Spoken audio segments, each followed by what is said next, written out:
everybody.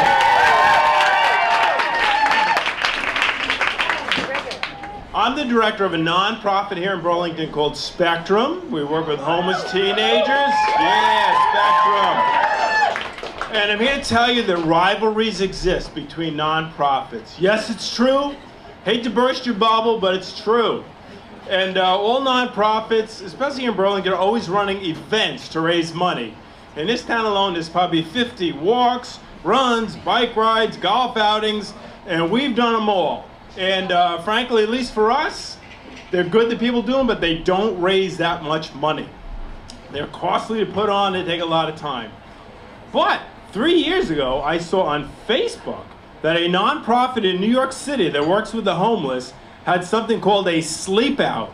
And they had all these business executives sleep out in the cold and the snow to raise funds. So I hit the share button on Facebook, sent it to my staff, and I said, what do you think? Can we try this in Burlington? They were like, yeah, great idea, let's try it. Nobody else is doing this. So I said, a friend of mine in New York City works for that nonprofit. I'll call him, I'm sure he'll give us a lot of advice and hints how to do this. So I called this guy, his name is Joe, and I left a message. Then I sent an email message, didn't hear back. Then I sent him a Facebook message, didn't hear back. Finally got him on his cell phone. And at first he was like, hey, how are you? How's your wife? How's the kids? How's Vermont?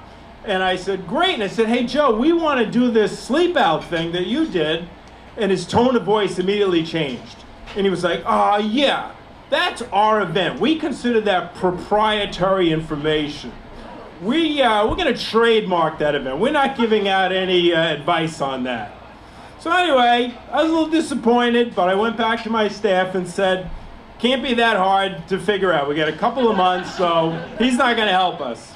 So anyway, we got the Unitarian Church up atop of Church Street to agree that on the last Thursday in March, we could sleep out on their lawn in the cold and the snow.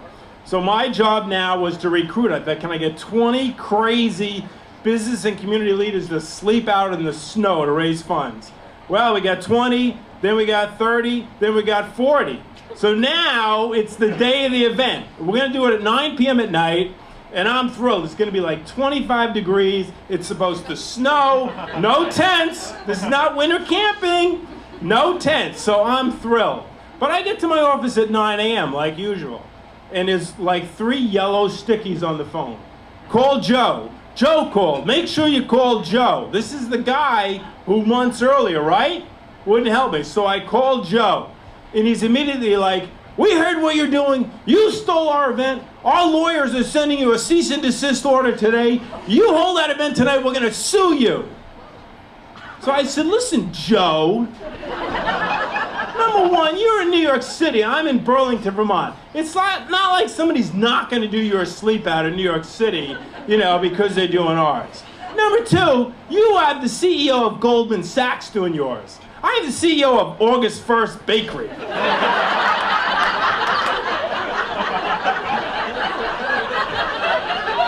Love August 1st, by the way. No. Number three, I'm a writer for Huffington Post. And it's true. I'm an approved writer for Huffington Post. They'll publish anything I send them. I said, how's it going to look in the Huffington Post tomorrow that your $200 million New York City faith-based nonprofit is suing our little $4 million Burlington nonprofit that takes care of homeless kids? Is that really how you want to look in the Huffington Post? Because I swear to you, you sue us, you screw this up for us, that's exactly what I'm going to do. So there was this long pause. And then I heard him say, yeah, let me consult with our lawyers again on this. So I never heard back from Joe, and we had our sleep out that night. And I was there with everyone. It was really cold, and it was hard to do it. We raised $90,000. Yeah. And we did it the next March, and we had 80 people out there, and we raised $155,000. And we did it last March, and we had 90 adults in that lawn and 120 school kids all over Vermont sleeping in football fields and backyards and playgrounds, and we raised $200,000 to support our work with homeless teenagers.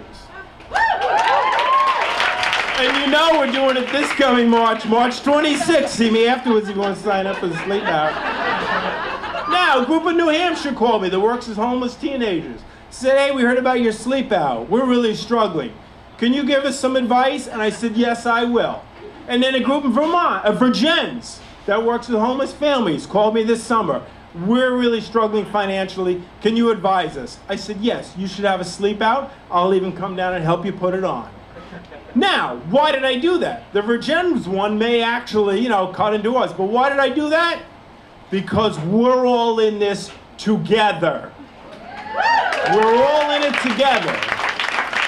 What helps you helps me. What helps your organization helps my organization, and vice versa. And that is what my friend forgot. And when these rivalries exist between nonprofits, it's always about ego or money or both, and it's always, always stupid. Thank you.